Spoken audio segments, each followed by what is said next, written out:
అందరికీ నమస్కారం. Welcome to Sai talks. నేనైతే ఈరోజు బీట్రూట్ పెసరపప్పు పొడికూర అయితే చేస్తున్నాను అనమాట. దానికి కావాల్సిన పదార్థాలు అయితే ఒక బీట్రూట్ సన్నగా నేను తురుము పీటతో అయితే తురిమి పెట్టుకున్నా. ఇదైతే నా ఒక బీట్రూట్ పెద్దది బీట్రూట్ అయితే తీసుకున్నా, ఒకటి మొత్తం తీసుకున్నా. 1/2 కిలో ఉందన్నమాట. నేను తీసుకున్నప్పుడు అయితే 1/2 కిలో బీట్రూట్ అనమాట. ఇదైతే సన్నగా తురిమి పెట్టుకోవాలి. మనం తురుము పీటతో అయితే తురిమి పెట్టేసుకోవాలి. తర్వాత దీనికి కావాల్సిన అయితే 1/2 టీ గ్లాస్ పెసరపప్పు, కొంచెం ఎక్కువైనా తీసుకోవచ్చు, అది మీ ఇష్టం. నేనైతే 1/2 టీ గ్లాస్ పెసరపప్పు తీసుకున్నా. ఒక 2 వెల్లుల్లి ఒలిచి పెట్టుకోవాలన్నమాట. తర్వాత ఒక 2.5 టీ స్పూన్లు కారం, ఉప్పు కలిపిన కారం కొంచెం తక్కువ ఉన్నందుకు నేనైతే 1/2 టీ స్పూన్ ఉప్పు అయితే తీసుకున్నా. తర్వాత 1/2 టీ స్పూన్ పసుపు, తర్వాత పోపు గింజలు. తర్వాత నేనైతే బాండి పెట్టేసుకొని స్టవ్ పైన పెట్టేసుకొని ఆయిల్ అయితే వేసేసుకున్నా. ఆయిల్ అయితే నేను ఒక 10 టీ స్పూన్లు అయితే నేను ఆయిల్ వేసేసుకున్నా. తర్వాత ఫస్ట్ అయితే మనం ఈ పెసరపప్పు ఏదైతే ఉందో ఈ పెసరపప్పు అయితే కొంచెం ఒక పొంగు తీసుకోవాలన్నమాట. ఈ పెసరపప్పు అయితే కొంచెం ఉడికించుకోవాలి. ఉడికించుకున్నాక చూపిస్తాను నేను. చూడండి, నేనైతే పెసరపప్పు కడిగి నేను ఇట్లా వాటర్ వేసుకొని పెట్టుకున్నా. ఇదైతే ఉడకబెట్టుకోవాలన్నమాట.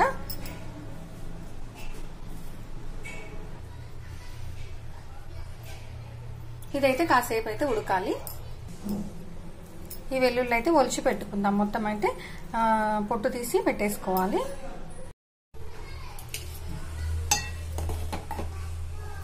చూడండి, పెసరపప్పు అయితే కొంచెం ఉడుకుతుంది. ఇంకొంచెం సేపు అయితే ఉడకాలి. ఈ లోపు అయితే నేను బాండి పెట్టేసుకున్నా. బాండీలో అయితే ఒక 10 స్పూన్ల ఆయిల్ అయితే వేసేసుకున్నా. చూడండి, వెల్లుల్లి అయితే నేను ఒలిచి పెట్టుకున్నా. వెల్లుల్లి తర్వాత కొంచెం కరివేపాకు అయితే తీసుకున్నా. డ్రై కరివేపాకు ఒట్టిది అయితే ఉండే నా దగ్గర, అదే తీసేసుకున్నా. చూడండి, వెల్లుల్లి అయితే అన్ని ఒలిచి పెట్టుకున్నా. ఆయిల్ అయితే వేడెక్కింది. ఫస్ట్ జీలకర్ర, ఆవాలు, కరివేపాకు,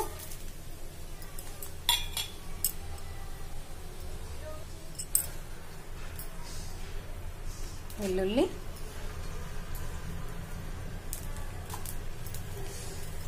ఇవి కొంచెం అయితే వేగాలి.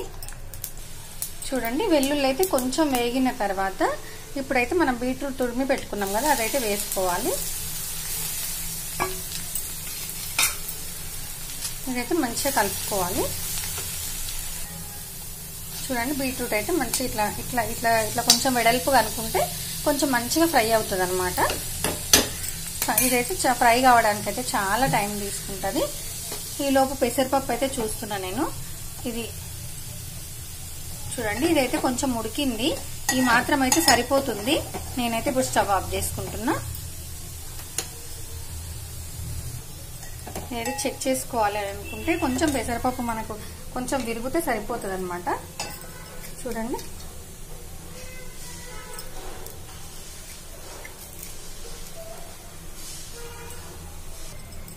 ఇప్పుడు పెసరపప్పులో అయితే వాటర్ అంతా తీసేసుకుందాము. చూడండి, పెసరపప్పు అయితే నేను వాటర్లో నుంచి వంపేసి పెట్టుకున్నాను అనమాట. ఇదైతే పక్కకు పెట్టేసుకోవాలి.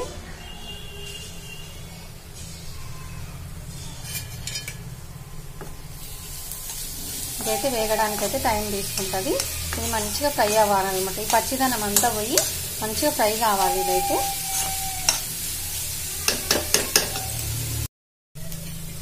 చూడండి, మనమైతే ఇట్లా మధ్యలో ఇట్లా కలుపుకుంటూ ఇట్లా బీట్రూట్ని అయితే మనం ఫ్రై చేసుకోవాలన్నమాట.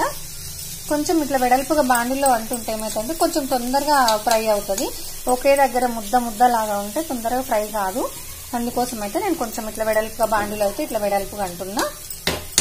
ఇంకాసేపు అయితే పడుతుంది. చూడండి, ఇదైతే మంచిగా ఫ్రై అవుతుంది అనమాట. అయితే మనకి ఈ మాత్రం ఫ్రై కావడానికి మాత్రం ఖచ్చితంగా ఒక 5 నుంచి 10 నిమిషాలు అయితే పడుతుంది. ఇది ఫ్రై అవుతూనే ఇది టేస్ట్ కూడా చాలా బాగుంటుంది అనమాట. చూడండి, ఇట్లా మంచిగా కొంచెం సేపు అయితే ఫ్రై చేసుకున్నాము.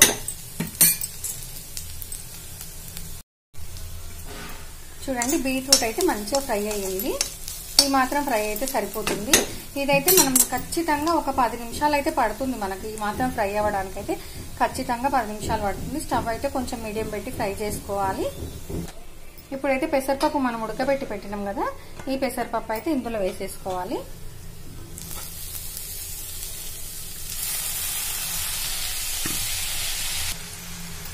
చూడండి, పెసరపప్పు అయితే నేను బీట్రూట్లో వేసిన కదా, మళ్ళీ ఇప్పుడైతే ఈ రెండు మిక్స్ అయ్యి మళ్ళీ కాసేపు అయితే ఫ్రై కావాలన్నమాట. నేను హాఫ్ టీ గ్లాస్ పెసరపప్పు అయితే తీసుకున్నా. పెసరపప్పు ఇంకా కొంచెం ఎక్కువ కావాలంటే తీసుకోవచ్చు, లేదంటే తక్కువ కావాలన్నా తీసుకోవచ్చు. నేనైతే హాఫ్ టీ గ్లాస్ సరిపోతుందని అయితే తీసుకున్నా నేను. ఇప్పుడైతే ఈ రెండు కలిసి మంచిగా మళ్ళీ ఫ్రై అవ్వాలన్నమాట. చూడండి ఇట్లా మళ్ళీ ఒకసారి అయితే కలుపుకుందాము.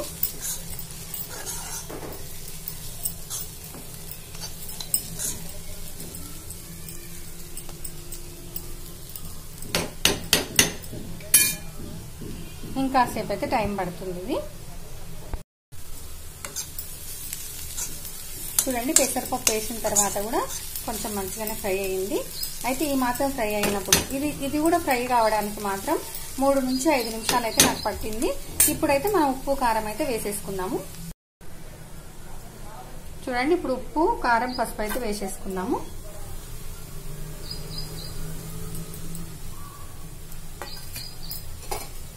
ఇదైతే మంచిగా కలుపుకోవాలి.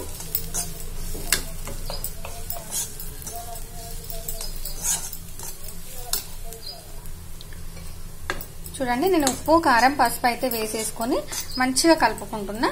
ఇట్లా కలుపుకున్న తర్వాత కూడా కొంచెం ఉప్పు కారం అయితే కొంచెం మెల్ట్ అయ్యి కొంచెం మళ్ళీ ముద్దలాగా వస్తుంది అనమాట. వాటర్ లాగా అయిపోతుంది కదా, అప్పుడు ఇంకాసేపు అయితే కొంచెం ఫ్రై చేసుకోవాలన్నమాట. ఇది కొంచెం టైం ఎక్కువ తీసుకుంటది కానీ టేస్ట్ కూడా చాలా బాగుంటది. ఇదైతే చపాతీలోకి కానీ రొట్టెలోకి కానీ అన్నంలోకి కానీ ఎట్లా తిన్నా కూడా చాలా చాలా టేస్టీగా ఉంటది. పెసరపప్పు అయితే మనకి ఈ సమ్మర్ లో అయితే చాలా చలువ చేస్తుందని కూడా మనం అనుకుంటూ ఉంటాం కదా. ఈ రకంగా కూడా అయితే కర్రీస్ కొంచెం డిఫరెంట్ గా ఉంటది, టేస్ట్ కూడా అంతే బాగుంటది అనమాట. బీట్రూట్ అయితే మనం బ్లడ్ రావడానికి అయితే వాడుతుంటాము, పెసరపప్పు అయితే చలువ కోసం అయితే వాడుతుంటాం కాబట్టి పిల్లలకు పెద్దలకైతే ఇదైతే చాలా ఇష్టంగా నచ్చుతుంది అనమాట. చూడండి ఫైనల్ గా అయితే కర్రీ అయితే ఇంకొక 2 మినిట్స్ అయితే రెడీ అయిపోతుంది. చూడండి ఫైనల్ గా అయితే బీట్రూట్ పెసరపప్పు పొడి కూర అయితే రెడీ అయిపోయింది. స్మెల్ అయితే ఎంత బాగా వస్తుందో తెలుసా అండి, చాలా చాలా మంచిగా వస్తుంది. ఇది స్మెల్లే కాదండి టేస్ట్ కూడా అంతే బాగుంటది అనమాట. చాలా చాలా టేస్టీగా ఉంటుంది. మీరు కూడా ఇదే ప్రాసెస్ లో చేసుకోండి. పెసరపప్పు కూడా కొంచెం ఒక్కొక్కసారి మనం కొంచెం చూసుకోకపోతే కొంచెం మెత్తగా అవుతుంది కదా, అట్లయినా ఏం కాదు, కొంచెం వేగడానికి టైం ఎక్కువ తీసుకుంటుంది కానీ టేస్ట్ అయితే చాలా బాగుంటది. మీరు కూడా చేసుకొని ఎలా ఉందో నాకు కామెంట్ రూపంలో చెప్పండి. నచ్చితే లైక్ చేయండి, షేర్ చేయండి, సబ్స్క్రైబ్ చేయండి. ఇంకా ఒకసారి అయితే నేను ఈ కర్రీ అయితే నేను గిన్నెలోకి అయితే నేను మీకు తీసి చూపిస్తా. నేను ఫైనల్ గా అయితే స్టవ్ ఆఫ్ చేస్తున్నా. చూడండి కాసేపు అయితే ఇట్లా బాండీలో మనం ఇట్లా వెడల్పుగాని పెట్టేసుకుందాము. కొంచెం సేపు అయితే చల్లారిపోయిన తర్వాత నేను గిన్నెలోకి తీసి మీకు చూపిస్తా. చూడండి ఫైనల్ గా అయితే బీట్రూట్ పెసరపప్పు పొడి కూర అయితే రెడీ అయిపోయింది. నేనైతే గిన్నెలోకి తీసి చూపిస్తున్నా. ఇప్పుడైతే ఈ బీట్రూట్ పొడి కూర అయితే చాలా చాలా టేస్టీగా ఉంటుంది, చాలా కమ్మగా ఉంటుంది.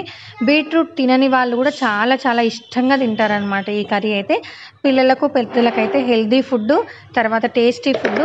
ఎవరైనా ఒక్కసారి తిన్నారంటే మళ్ళీ మళ్ళీ చేసుకొని అయితే తింటారు కాబట్టి ఈ కూర మీరు కూడా ఒక్కసారైనా ట్రై చేయండి.